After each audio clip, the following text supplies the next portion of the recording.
Apektado pa rin ng Intertropical Convergence Zone o ITCZ ang Mindanao maging ang lalawigan ng Palawan at makakaranas pa rin ng mga pag-ulan at pagkidlat pagkulog ang buong Mindanao, Palawan Province maging ang Western Visayas at Negros Island Region. Kaya sa mga kababayan natin doon, patuloy natin silang pinag-iingat dahil posible po ang mga pagbaha dahil sa mga pag-ulan na ito.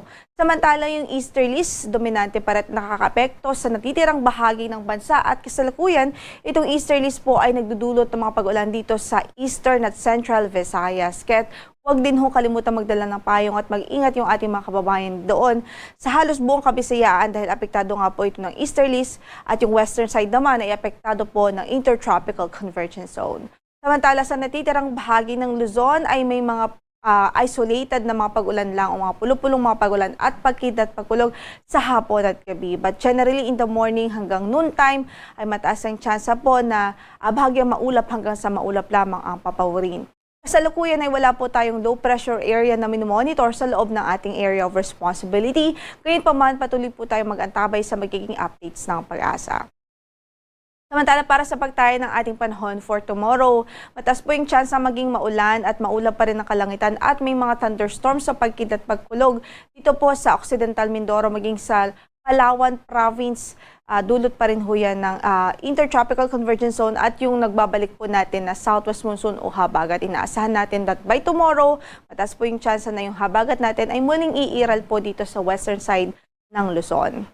At para sa natitirang bahagi ng Luzon, sa Metro Manila at natitirang bahagi pa ng Luzon, asahan natin bahagyang maulap hanggang sa maulap ang papawirin at may tsansa lamang ng mga thunderstorms in the afternoon or evening. Sa Metro Manila, from 25 to 33 degrees Celsius ang inaasahan magiging agwat ng temperatura bukas, 24 to 35 degrees Celsius sa Tuguegarao, 17 to 24 sa Baguio, 25 to 33 sa Lawag at 22 to 31 degrees Celsius sa Tagaytay, 25 to 32 degrees Celsius naman sa Legazpi City.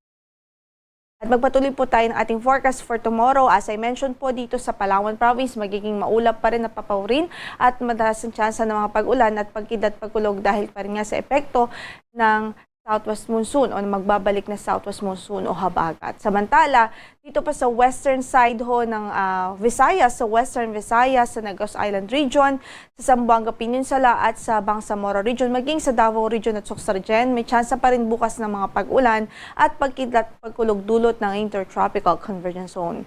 Sa natitirang bahagi ng Visayas at natitirang bahagi ng Mindanao, inaasahan natin ang improved weather by tomorrow at easterlies pa rin ho ang iiral doon. So medyo may kainitan pa rin po ang panahon, lalong-lalo na kung wala po itong dalang gaanong pag-ulan.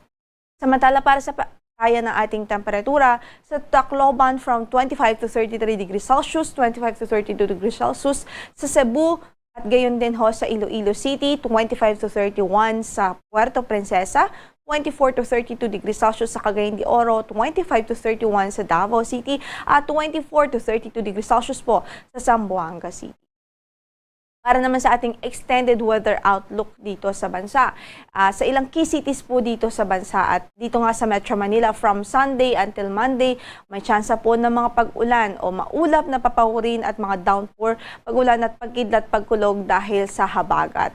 At 25 to 33 degrees Celsius naman ang inaasahang magiging agwat ng ating temperatura. Samantala sa Baguio City from 17 to 23 degrees Celsius at sa Baguio po from Sunday to Monday mataas din ang tsansa maging maulan dahil din sa habagat o epekto ng habagat. Samantala sa Legazpi City, generally fair weather ang inaasahang panahon liman sa mga localized thunderstorms in the afternoon or evening. Lumako naman po tayo sa Kabisayaan. Sa Metro Cebu, from Sunday hanggang Tuesday, improved weather ang nakikita po natin magiging lagay ng panahon limas sa mga localized thunderstorms in the afternoon or evening. Sa Iloilo naman, by Sunday, may tsansa pa rin ng mga pag-ulan dahil din ho sa habagat. Pero pagdating ng Monday at Tuesday, improved weather po ang pwedeng maranasan. Sa Tacloban, generally ay fair weather naman liban sa mga localized thunderstorms sa hapon o mga pulo-pulo lang at dagli ang pagbuhos ng ulan.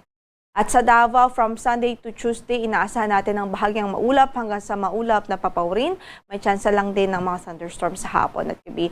Gayon din ho ang inaasahan natin sa Cagayan de Oro. At para naman sa ating temperatura, from 24 to 32 degrees Celsius ang magiging agwat sa Cagayan de Oro, habang sa Metro Davao ay 24 to 33 degrees Celsius. Sa Zamboanga City, bahagyang maulap hanggang sa maulap pa rin ang papawirin by Sunday o Tuesday. So ibig sabihin, may improving weather po ang inaasahan doon sa ating extended weather outlook.